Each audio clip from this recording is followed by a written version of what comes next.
Okay, so we are into chapter 4 now, and essentially, like from the overall semester perspective, we've covered integration, we've covered different applications of integration, areas under curves, revolutions of solids, areas between curves, you name it.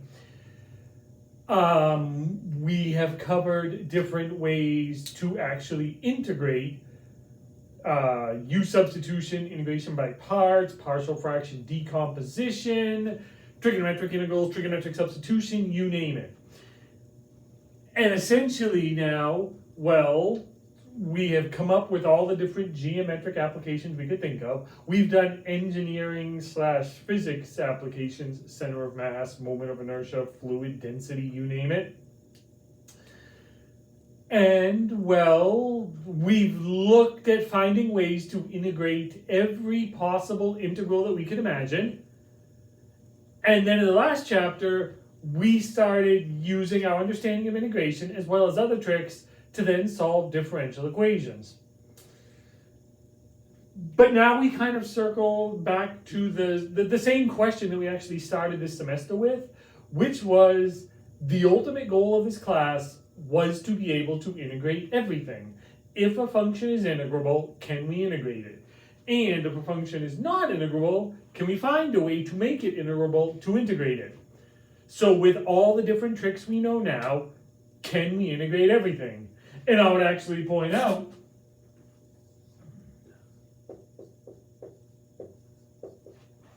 even that very simple looking integral, I mean it's just an exponential, U substitution won't work because there's an x squared, there's no x down here for my U sub. It's not trigonometric, there's no trig sub, there's really no nothing. And that's an incredibly simple looking integral. And I still can't solve it. With all the different tricks that I know, I can't solve that one. And by extension, there's a lot of other ones we can't solve. So the question becomes, do I just kind of give up and say, well, I guess I can't solve stuff? Or do I say, I'd like to be able to solve that, and I'd like to come up with a trick? And of course, that's what we're going to do here. I would point out, though, this is kind of the point in Calculus 2 where a lot of people tend to get confused and really dislike it. Because essentially, in order to solve that simple problem, we have to like shoot off on a tangent far out into the middle of somewhere that seems really weird. And then once we mess around over there for a while, then we'll actually come up with a trick that will allow us to come back and solve that problem and others like it. So I'll just kind of stress, keep that in mind. A lot of times you can lose the forest for the trees when doing this stuff. There is a reason we are going to be doing everything we're doing in this chapter. And there's a reason we saved this for like the last third of the class or so, because there's a lot of math involved here, and it can be rather cumbersome.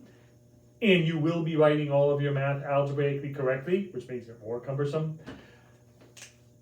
So don't get discouraged and say, oh, I have no idea what we're doing, and this doesn't make any sense.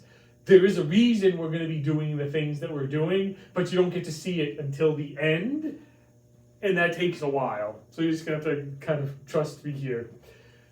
And at least for this video, we really are going to go over things that you have probably seen before, but just like a few other times in this semester, we talked about limits, and we kind of briefly went over limits again to make sure you understood limits from what you had seen in Calc 1. Same idea here. This is something that you've probably seen before, so we're going to just kind of go over it briefly, make sure everybody's clear on it, because we're going to use it to get somewhere else.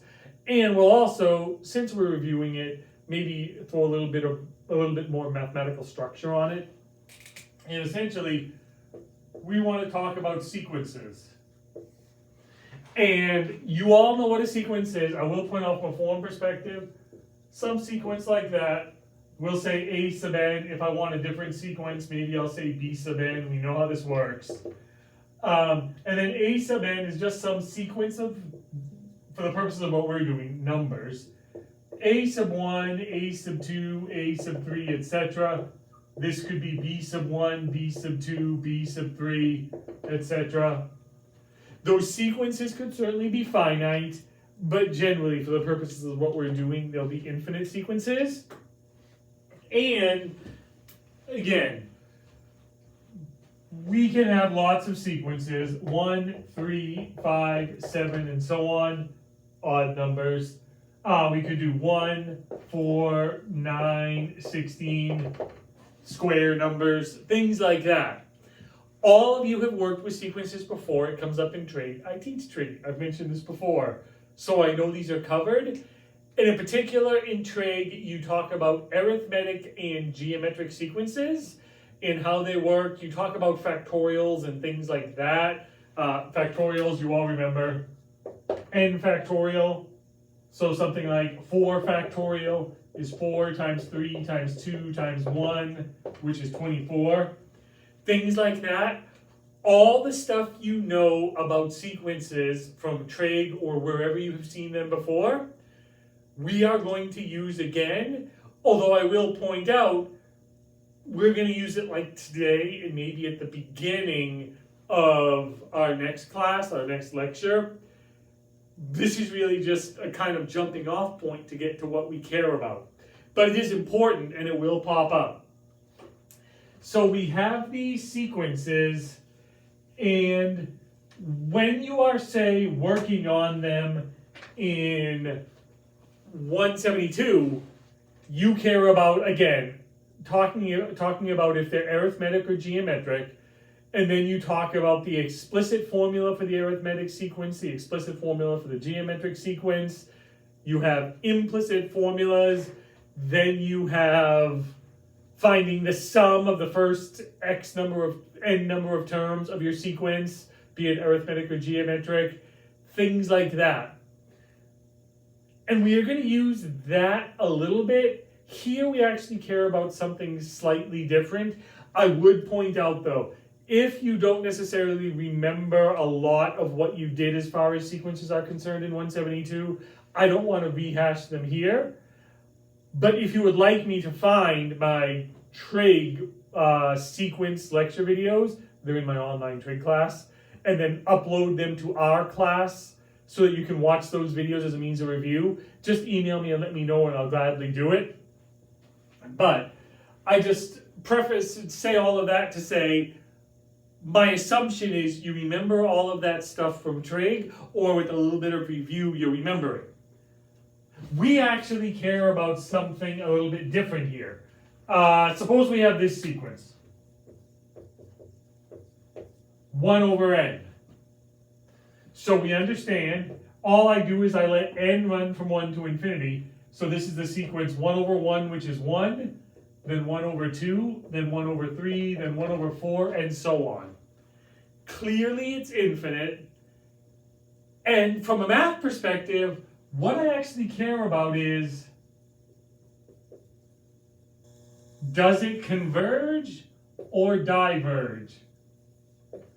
And essentially 90% of what we do in this chapter will be based off of that question right there. We won't necessarily be talking about sequences, but what we'll care about is, does whatever I'm talking about converge or diverge? All it means is it converges if it approaches a number other than infinity, a finite number. It diverges if it doesn't. For this one right here, it is very clear as n gets bigger and bigger. If I think about it in terms of a limit, as n gets bigger, this approaches 1 over infinity, which means it's going to approach 0. So in sequence speak, we would say that is a convergent sequence and it converges to 0. The mathematical way we write that, we talk about a limit, just like the limits we've mentioned before. And we say the limit as n approaches infinity of a sub n equals L if for all epsilon greater than 0, there exists, your book uses n's, n greater than or equal to n, such that if, no, I want to word this correctly. I forgot my ink there. The limit as n approaches infinity, I want to get this grammatically correct. The limit as n approaches infinity of a sub n equals L, if for all epsilon greater than 0, there exists an n greater than n, such that the absolute value of a sub n minus L is less than epsilon. We can go with that, that'll work. And in Calc 1, you may have done epsilon delta proofs for limits or derivatives. For those of you who are going to take Calc 3, you'll actually do them again. We're not going to do them here, but I like these epsilon definitions. And the idea is essentially what we understand is true here. The limit exists, and it's equal to L, if for any number I pick, epsilon could be a half, 100th, 1,000, or whatever small, I can make it as small as I want. I can pick some n greater than a capital N, meaning I can go far enough down the line on my sequence that for every number past that n, the difference between the term of my sequence and the limit is less than epsilon. For this one right here, we said it converges to 0. Let epsilon equal 1 over 100.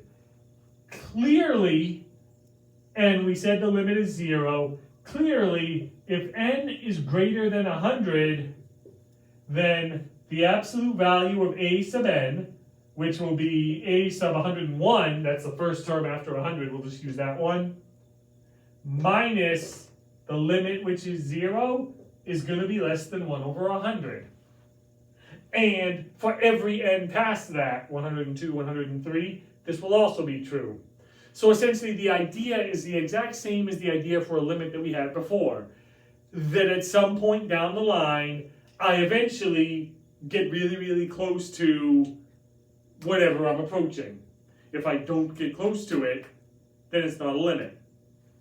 And just keep in mind, as far as these go, there are different reasons you wouldn't have a limit. Meaning, suppose we just do a sub n is the sequence n. 1, 2, 3, and so on. That limit does not exist because it approaches infinity. It's just getting bigger and bigger and bigger. So sometimes my limit does not exist because I shoot off to infinity, or negative infinity.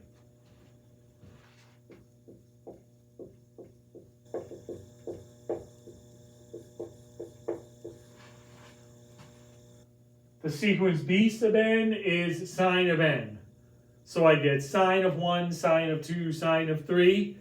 Those would be in radians. They'd be messed up decimals. And more to the point, they just kind of bounce all around between -1 and 1. They never actually approach anything. They're always just numbers between -1 and 1.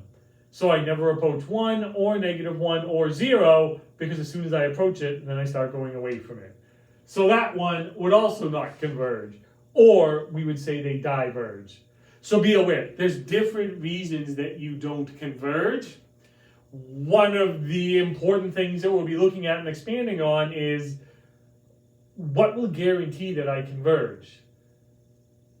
Because let's face it, if I diverge, there's different reasons I can diverge, which means there's different problems occurring, and problems make things bad and not work. If it converges, then I know it's kind of nice and neat and it's doing something nice. It's approaching 0 or some other number, like the one we just saw. And if I know that, then it's easier to work with. So trying to figure out, given a sequence and ultimately given other things, does this converge or diverge, is fundamental to what we are doing. So, to kind of expand on that a little bit, there are different ways to determine if things converge or diverge. One of them is called the squeeze theorem.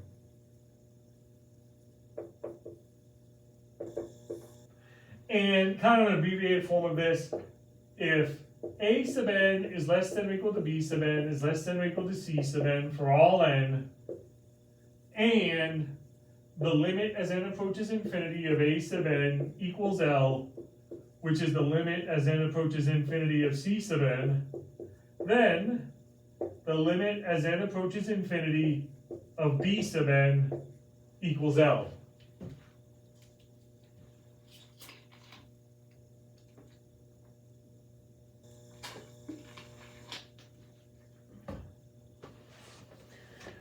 This is a really powerful mathematical theorem. I will be honest, you're really not going to use it much, if at all, in this class. It's a mathematical thing that we use in math a lot, and it helps a lot of this stuff work. But frankly, much like with derivatives and integrals, we'll come up with other cleaner tricks to solve problems. But this is always one that is useful. And essentially, if I'm trying to find the limit of some sequence, if I can't, one thing I can do is find a sequence bigger than it that converges to a number, and a sequence smaller than it that converges to the same number. And if the smaller sequence converges to here, and the bigger sequence converges to here, then logically the sequence in between them has to converge to there. So it is really powerful, but again, just being honest, it's not actually one we're going to use all that much. It's more for math, or we'd say advanced calculus classes. Here we generally use other tricks. Another one that kind of comes out of this, if the absolute value of the a sub n's, if the limit as n approaches infinities of the a sub n's equals 0, then the limit as n approaches infinity of a sub n equals 0. So if I have a sequence and I take, the order here matters. If I take the absolute value of all the terms, if I just drop all the negatives, and then I take the limit of that sequence and it's equal to 0, then the limit of the original sequence is also 0. And this should be pretty clear. It actually follows directly from that. Technically, this is actually a corollary of the squeeze theorem, because you have positive terms, negative terms, absolute value, and you can kind of line these up right here. And clearly, all the positive terms, which would be this, would be bigger than all the original terms of the sequence, because some of those could be negative. And this approaches 0, and the 0 sequence approaches 0, and it's actually a pretty straightforward trick to show that this must be true. We will actually use a form of this later on, so this actually is important, which is why I mention it. But more terminology to make sure we're clear. Next up, we can have what's called a monotonic sequence. And essentially, the sequence a sub n, I always have trouble writing this in cursive, is monotone increasing if a sub 1 is less than or equal to a sub 2 is less than or equal to a sub 3, and so on. Or it's monotone decreasing if a sub 1 is greater than or equal to a sub 2 is greater than or equal to a sub 3, and so on. So essentially, we can say our sequence is monotone. It is monotone if it's either always getting bigger or smaller or staying constant. Keep in mind, for it to be monotone, this is not a sub 1 less than a sub 2 less than a sub 3. It's less than or equal to, greater than or equal to. We actually in math have another definition, strictly monotone, which just means that would be less than, greater than, greater than. But monotone in general allows for equality, which means a constant sequence is monotone. It's actually both monotone increasing and decreasing. because it's always equal. Something like the one we had earlier.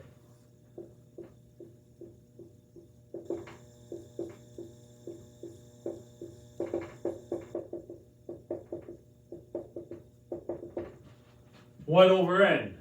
That is clearly monotone decreasing. Another sequence, say the square numbers, 1, 4, 9, 16, that's monotone increasing.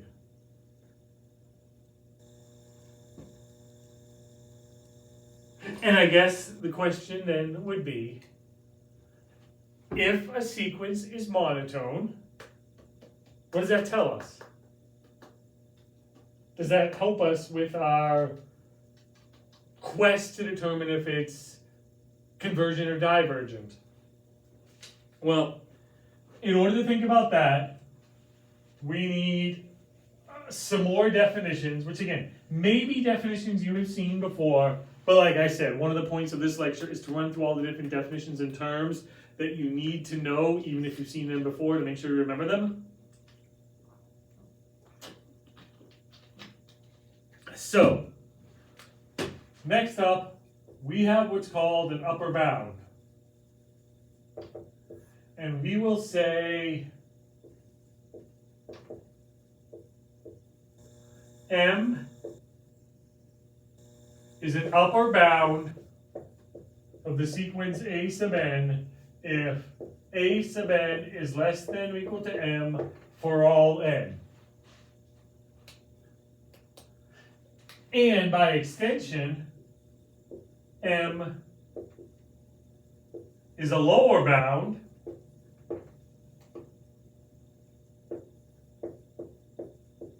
of A sub n if A sub n is greater than or equal to M for all n. So if we go back to my sequence before, A sub n equals 1 over n, which is 1, 1/2, 1/3, 1/4, and so on. Can I find an upper bound for that sequence A sub n? Well, sure. Clearly, 7 is an upper bound for that sequence because all of the terms of the sequence are less than or equal to 7. But is this upper bound unique? Well, no, because I could also use 6 or 4 or 2, which means your sequence can have more than one upper bound. But given that, we also have what's called the least upper bound, LUB. And essentially, from a mathematical perspective, all these upper bounds are bigger than my sequence. The least upper bound is the smallest upper bound, so it's the smallest thing that is also bigger than my sequence. The smallest, biggest, because we like doing weird things in math. And here, what is my least upper bound? It's a number that's greater than or equal to every number in the sequence. Oh, 1. Which in this case is definitely in the sequence, but that's allowed. Equality is allowed here. Is that an upper bound? Yes. Every term is less than or equal to 1, or put another way, 1 is greater than or equal to every term in the sequence. And is there any other upper bound that would be smaller than 1? No, because if I picked 0.9999, throw however many 9s you want on it, that will be less than 1, which will be less than that term right there. Which means I have a bunch of upper bounds, and I can find my least upper bound. But then I can have lower bounds. Do I have lower bounds here? Sure. We've already established my limit is 0. So anything that's negative, this sequence will never be negative.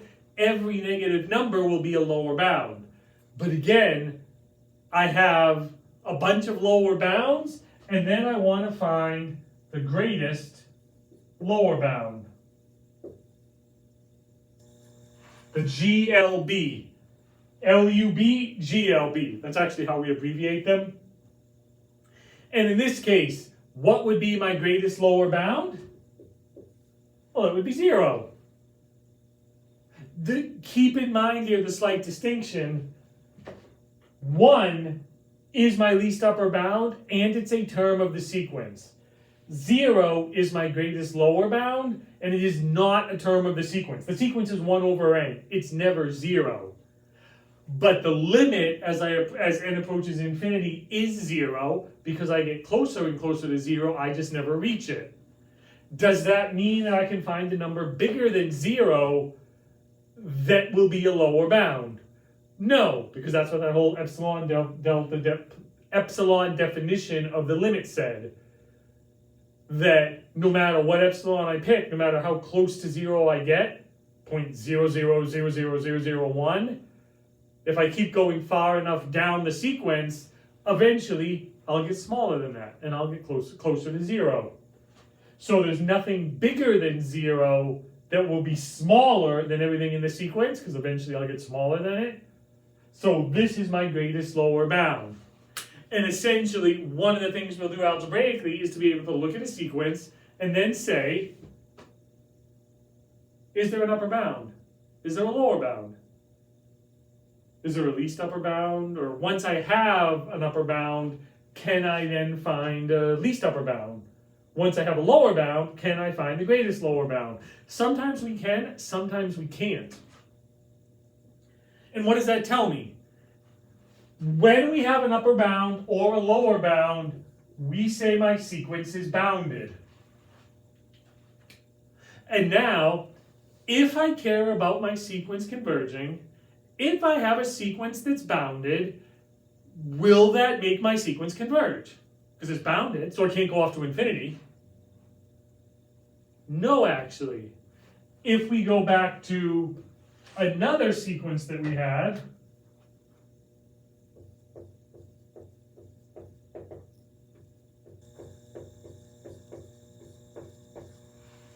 that sequence is clearly bounded by -1 and 1. But it doesn't have a limit, because it keeps going back and forth. It keeps oscillating between them, which means even though it has both an upper bound and a lower bound, and I know what the least upper bound and the greatest lower bound are, -1 and 1, that's not going to be convergent. So, is there any way to determine if a sequence is convergent beyond just kind of looking at it and saying, hey, that looks like it approaches a number. Hey, I'm not really sure if it approaches a number. And what we can actually do is combine this stuff. I can have a bounded sequence, and I can have a monotone sequence. And now, if I have a sequence that's, say, monotone increasing, so it's always getting bigger, and I have a sequence that's bounded, so it has to have an upper bound, would there have to be a limit? Yeah, actually, as it turns out.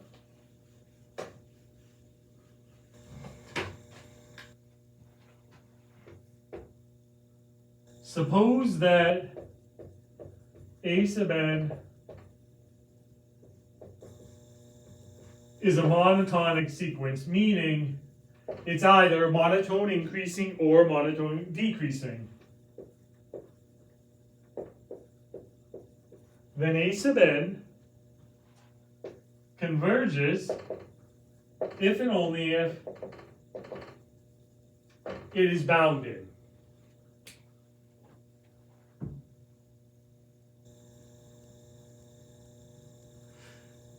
And now here, keep in mind, this is an if and only if, and these are standard in math, but I'm not sure up to this point if you've seen a lot of them. Essentially what that means is, I have this supposition right here, I have a monotone sequence. Then, if this is true, that means that's true, and if this is true, that means that's true. So let's see. If we think about it from a proof perspective, I'm not going to write out the formal math here because the understanding should be clear. Suppose I have a monotone sequence, so it's either always getting bigger or always getting smaller. Yes, I'm aware it could be constant, but if it's constant, it's going to be bounded. So assume it's always getting bigger or smaller, and it converges. If it's always getting bigger, but it converges, it can't converge to infinity, so it's got to converge to a number, which means it's always going to get bigger, but approach a number, which means it has to be bounded. Essentially, from a graphical perspective, if I plotted the points, it would get bigger, but eventually it would have to flatten out and get closer and closer to some number, which would make it bounded. By the same token, if it was monotone decreasing, eventually, if it was monotone decreasing and convergent, it would have to approach some number, which would be a lower bound. So if it's monotone and convergent, then it's bounded. By the other token, going backwards, if it's monotone and bounded, well, it's an infinite sequence, which means it's always getting bigger, but eventually, since it's bounded, it has to stop, if you will, which means it has to flatten out. But then that means it's convergent, because it has to keep on getting bigger while not crossing that right there, which just means it approaches it. Then the limit exists, and it's convergent. So we kind of see this relationship here between convergence, monotoneness, which is not remotely a word, and boundedness, which is a word. And for your homework, as far as this goes, essentially I'm going to have you work with a lot of this sequence stuff, which again, for the most part, should be review of stuff you have done before. Like I said at the beginning, maybe some more definitions and a little bit more math thrown in. But essentially, a bunch of this should be stuff you've seen before. And I just want to make sure it's clear and fresh in your head. And if you need review on any of it, let me know. Like I said, I can throw those trig lectures I have on sequences in our page if anybody wants them, so you can watch those too. So that we can then take this and in our next series of lectures, kind of start looking at other stuff that will ultimately let me answer that question. What in the world is the answer to that integral? Integral of e to the negative x squared dx. And that's kind of the goal here, even though we understand at the beginning it's going to kind of be obscure as to why.